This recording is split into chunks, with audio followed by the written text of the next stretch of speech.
Welcome to Let Me Fix This. Enjoy the video. You start immediately by confirming your Google account and two-factor method are ready. That's the key to access. Next, make sure location and Find My Device were enabled on the lost phone. This allows remote location and actions. Once done, open a web browser or the Find My Device app on another Android and sign in with your Google account.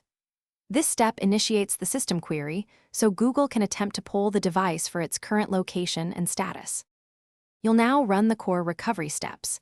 Use Find My Device to ring the phone loud, secure it with a lock and message, or erase if theft is likely. Pick the action that preserves chances of recovery.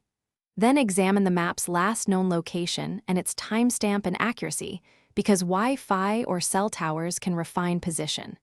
If the phone reports offline, check Google Play activity and recent sign-ins for clues. These can reveal where it last connected and inform your next move.